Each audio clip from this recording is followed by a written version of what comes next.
congratulations, you got your ITA for Canada's permanent residency. And by the end of this video, you'll know exactly what documents you need, how to prepare them, and the common mistakes to avoid. You will be ready to submit your PR application to IRCC. I'm a licensed Canadian immigration consultant based in Toronto, Canada. Let's get started.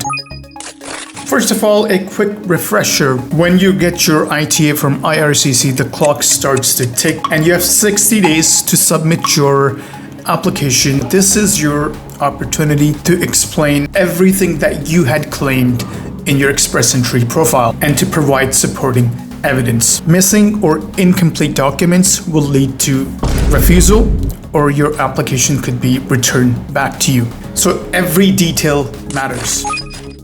So now we're gonna start with proof of funds. IRCC wants to see if you have enough money to support yourself and your family once you land in Canada. So yeah, understandable, you do have the funds, but how do you fulfill this requirement? So the funds must be readily available, not locked in investment or property. Provide official letters from your bank, including account numbers, opening dates, balances, and average balance over the last 6 months. Include bank statements to support the letter, and the required amount depends on the size of your family. You can look at the chart in front of the screen and you can determine what applies to you. So here's a pro tip for proof of funds. Keep your funds stable from the moment you receive your ITA until you land in Canada, because sudden large deposits can raise red flags unless they're accompanied by credible documentary evidence.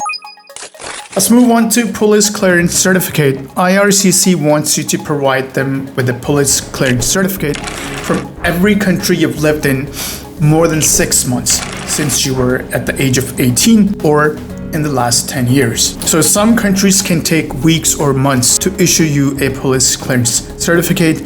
So as soon as you receive the ITA, apply for your police clearance certificate right away. Make sure that PCC is in English or French. Otherwise, you need to include a certified translation. Now, let's suppose the clock is ticking and it's taking very long to get the police clearance certificate. If you cannot get it in time, upload proof that you have applied for it and explain yourself in the letter of explanation. And remember, IRCC will not finalize your application until PCCs are finalized.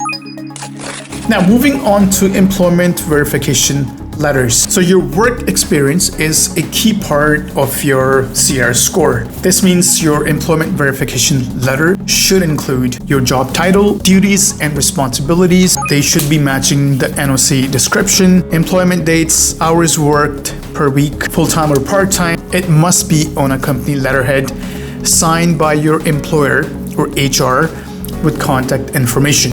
Now, if your employer refuses to give you a detailed letter, in that case, you can submit pay stubs, contracts, tax documents, and of course, once again, a letter of explanation as to why you weren't able to get that employment verification letter. Now, pay stubs are a great way to strengthen your application, especially if your job duties weren't fully detailed on your employment verification letter. So this will prove that your work history is genuine. Now we're going to talk about other key documents. So some other essentials will include passports. Make sure they are valid for all family members and have enough validity left. Digital photos, IRCC has specific size and quality requirements. Medical exams, you should do them upfront moving forward. Language test results and ECA reports. They must be valid on your application submission date.